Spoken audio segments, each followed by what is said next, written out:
والتين والزيتون وطور سينين وهذا البلد الأمين لقد خلقنا الإنسان في أحسن تقويم ثم رددناه أسفل سافلين إلا الذين آمنوا وعملوا الصالحات فلهم أجر غير ممنون فما يكذبك بعد بالدين أليس الله بأحكم الحاكمين.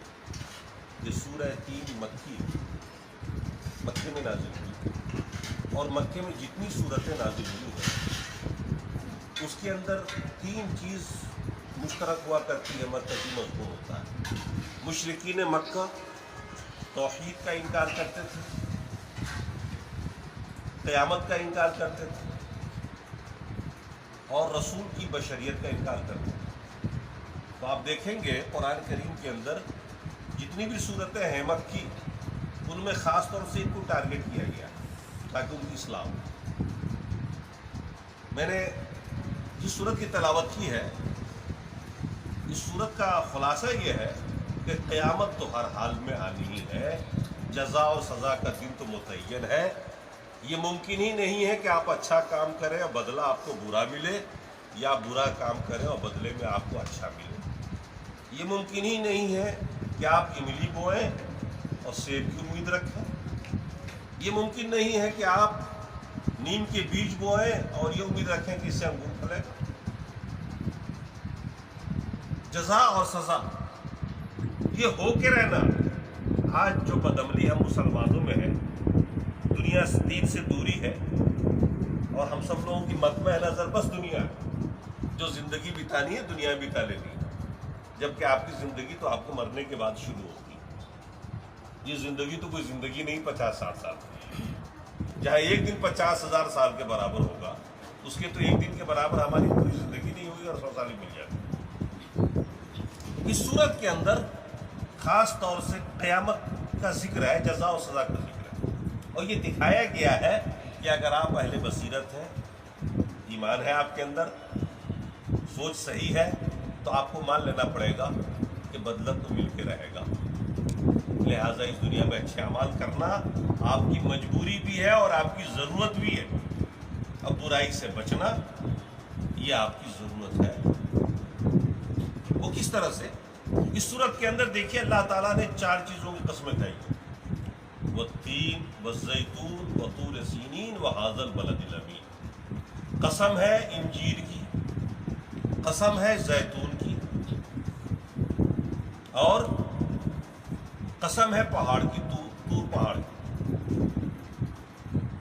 اور قسم ہے شہر مکہ کی. دراصل ان 4 چیزوں کی قسمیں نہیں کھائی گئی.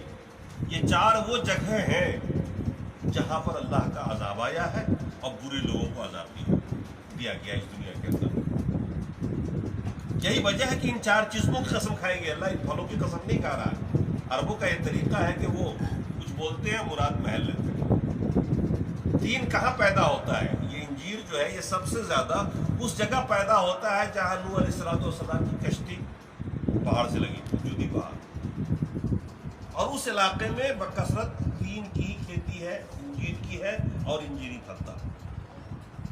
اور یہ وہ جگہ ہے جہاں حضرت نوح علیہ السلام کی قوم پر توحید پر ایمان نہ لانے کے جرم میں عذاب آیا تھا اور 70 مسلمان بچائے گئے تھے اور باقی پوری دنیا کو ملیہ میٹ کر دیا گیا. جس سے یہ نتیجہ اخذ کرنا بہت ضروری ہے. اور آپ کو سمجھ سکتے ہیں کہ وہ برے لوگ جنہوں نے اللہ کی بات نہیں مانی، رسول کی اطاعت نہیں کی، وہ عذاب سے 2-4 اس دنیا میں ہوئے کہ نہیں ہوئے. یہ ایک تاریخ ہے، اس کا کوئی انکار نہیں کر سکتا. چاہے وہ مسلمان ہو یا غیر مسلم ہو، سب مانتے ہیں کہ اللہ کا ایک عذاب آیا تھا اور ساری کے ساری قوم، ساری کے ساری دنیا کے لوگ ڈبو دیے گئے. یہاں تک کہ نوح علیہ السلام کا بیٹا بھی نہیں بچا، ان کی بیوی بھی نہیں بچی شرک کرنے کی جرم. دوسری چیز زیتون کی قسم کھائی گئی. یہ زیتون کہاں ہوتا ہے؟ فلسطین کے علاقے میں ہوتا ہے، جو ارض مقدس ہے، جہاں بے شمار انبیاء پیدا ہوئے اور بے شمار انبیاء مدفون ہیں، جہاں سے اللہ کے رسول کو معراج ہوئی تھی بیت المقدس. وہ جو علاقہ ہے تقریباً بنو اسرائیل کے سارے نبی وہی ہوئے، ہزاروں کی تعداد میں نبیوں کی جگہ. اور وہاں پر بھی اللہ کا عذاب آیا ایک وقت جب آیا. اس کا واقعہ دراصل یہ ہے کہ حضرت عیسیٰ علیہ السلام کو جب یہ معلوم ہوا کہ امامت اس امت سے چھینی جانے والی، اسلام سے پہلے، مسلمانوں سے پہلے امامت اور قیادت اللہ نے بنو اسرائیلیوں کو دیا تھا، یہودیوں کو۔ حضرت عیسیٰ علیہ السلام بنو اسرائیل کے نبی تھے۔ جب ان کو یہ پتہ چلا، یہ معلوم ہوا اوپر سے کہ امامت اب اس قوم سے چھین لی جائے گی اور دوسری قوم کو دی جائے گی، اور آنے والی امت تو یہ اسلام والی، مسلمان والی، وہ رب سے دعا کر رہے تھے کہ اللہ ہماری اس قوم سے امامت تو نہ چھین۔ یہودیوں کی حالت اتنی بگڑ چکی تھی، اتنے برے ہو چکے تھے، ان کے مولویوں نے دین کو اتنا برباد کر دیا تھا اپنے مفاد کی خاطر۔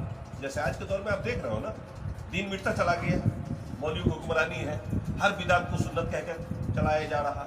یہی صورتحال اس وقت ہوئی۔ پھر اللہ کا عذاب آیا اسی علاقے میں، اور نبوت، یہ امامت چھن گئی ان سے، اور یہ پھر مل گئی اس امت مسلمہ کو، جیسا کہ اللہ نے قرآن میں فرمایا۔ اس امت مسلمہ کو دنیا کا امام بنا دیا اللہ تعالیٰ، اور ابھی تک ہم امام ہیں، اور ہم سے بھی چھینے گی اگر آپ صحیح معنوں میں اپنے فرض کو نہیں نبھایا، امامت و قیادت نہیں سنبھالی، تو آپ سے بھی چھینے۔ اور تیسری چیز کی قسم کھائی گئی ہے، وہ ہے کوہ طور، جہاں موسیٰ علیہ السلام کو نبوت ملی، اور وہ اس بنو اسرائیلی میں آئے توحید کے پرچار و پرسار کے لیے، اور فرعون نے نہیں مانا، اور پھر فرعون اور اس کی پوری قوم ڈبو دی گئی مصر کے اندر۔ یہ بھی ایک تاریخ ہے، دنیا جانتی ہے۔ اس کو گناہ کا سزا اس دنیا میں اللہ نے دے ہی دی، برے کرموں کی سزا اللہ نے اس دنیا میں دی۔ اور آخری قسم جو اللہ کے رسول اللہ تعالیٰ نے کہی، وہ شہر مکہ کی۔ مکہ شہر یہ وہ جگہ ہے جس وقت ابرہہ نے حملہ کیا تھا خانہ کعبہ کو ڈھانے کے لیے، اللہ کے رسول کی پیدائش والے ہی سال میں، جب اللہ کے رسول شکم مادر میں تھے، اسی وقت ابرہہ نے خانہ کعبہ کو ڈھانے کی کوشش کی تھی۔ پوری فوج لے کے آیا تھا، اور ہاتھیوں کا فوج لے کے آیا تھا، اس زمانے کی سب سے طاقتور فوج۔ اور پھر اللہ تبارک و تعالیٰ نے عذاب نازل کیا، اور اس پوری کی پوری فوج ابرہہ سمیت سب کو ملیہ پیٹ کر دیا، وہاں بھی عذاب نازل ہوا۔ ان چار چیزوں کی قسمیں کھا کر کے اللہ تبارک و تعالیٰ ہمیں اور آپ کو یہ بتانا چاہتا ہے کہ جزا اور سزا کا دن تو بہرحال ہو کے رہے گا، قیامت آ کے رہے گی، اور تمہیں اپنے اعمال کے مطابق تمہیں یا تو بدلہ ملے گا جنت کے روپ میں، یا سزا ملے گی جہنم۔ اس لیے آپ ہوشیار ہو جاؤ، آپ دنیا کے اندر اتنا دل نہ لگا لو کہ دنیا ہی آپ کی منزل بن جائے۔ اسی لیے اللہ تبارک و تعالیٰ نے اس صورت کو نازل کیا تاکہ مشرکین مکہ جو ان تمام باتوں سے واقف تھے، آج ہمارے اور آپ کے لیے تو ایک تاریخ سی ہے، ہم لوگ دور کے رہنے والے ہیں، مکے والوں کو جو مشرک ہونے کے باوجود بھی ان کو ان تمام باتوں کا پتہ تھا، اور اللہ تعالیٰ نے ان کے سامنے میں قسمیں کھا کے بتائی کہ دیکھو ان تمام جگہوں پر ان سب لوگوں پہ عذاب آیا جنہوں نے برائی کی، اور آج تم بھی برے ہو اور برائی کر رہے ہو، قیامت پر ایمان نہیں لا رہے ہو، جزا و سزا کو جھٹلا رہے ہو، تو ہم نے تو دنیا میں ایسا کر کے دکھا دیا۔ فَمَا يُكَذِّبُكَ بَعْدُ بِالدِّينِ، پیچھے جو آیتیں ہیں نا وہ ذرا الگ ہے، جملہ معترضہ کے طور پر ہے، لیکن تعلق یہاں سے ہے۔ یہ ساری باتیں کرنے کے بعد، قسمیں کھانے کے بعد، اللہ تبارک و تعالیٰ اسی صورت میں آگے فرما رہا ہے فَمَا يُكَذِّبُكَ بَعْدُ، یوم جزا کو پھر کون جھٹلانے کی ہمت کرے گا؟ جب یہ چار چیزیں دنیا میں ہوئی ہیں، چار جگہوں کی قسمیں کھا کے بتا دیا، تو پھر آخر کو کون جھٹلا سکتا ہے؟ علیہ اللہ بِأَحْكَمِ الْحَاكِمِينَ، کیا اللہ حاکموں میں سب سے بڑا حاکم نہیں ہے؟ جب دنیا کے اندر آپ اچھے کام کرتے ہو اور آپ کی حکومت آپ کو انعام دیتی ہے، برے کام کرتے ہو اور اس کی سزا آپ کو مل جاتی ہے اس دنیا کے اندر، تو وہ جو احکم الحاکمین ہے، جو ساری دنیا کا حاکم ہے، سارے حاکموں کا حاکم ہے، طاقتور ہے، قادر ہے، وہ عاجز تو نہیں ہے، تو پھر کیسے اپنے نیک بندوں کو بھول جائے گا؟ اسے کیوں نہیں جزا دے گا؟ جو اس کی باتوں کو مانتے ہیں، اس کے رسول کے اطاعت و اتباع کرتے ہیں، اور اللہ تعالیٰ انہیں کیوں چھوڑ دے گا؟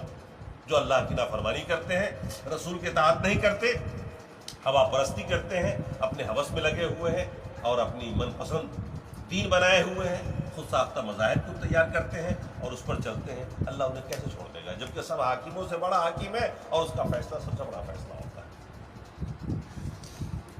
تو عزیزوں، بچوں، تمہیں جینا ہے، اور یہ سوچ کر جینا ہے کہ ہمیں ہمارے ہر عمل کا بدلہ ملنے والا ہے۔ آپ پڑھائی کر رہے ہو، اس کا بھی اچھا بدلہ ملے گا، جتنی محنت جو کرے گا اس کا بھی رزلٹ اچھا ہوگا۔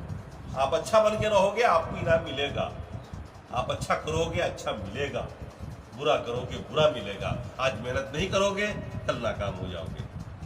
جس نے محنت کی ہے اس دنیا میں آج اونچے پد پر گئے, دنیا بھی ان کو ملی, آخرت بھی ان کو مل ہی جائے گی. تو دین کی پابندی, نماز کی پابندی, تعلیم کی پابندی, ڈسپلن کی پابندی, یہ سب کچھ کرو تاکہ آپ کامیاب سے کامیاب انسان بنو, اس دنیا میں بھی آخرت میں بھی. اللہ تبارک و تعالیٰ آپ سب کو ان پیغامات پر عمل کرو.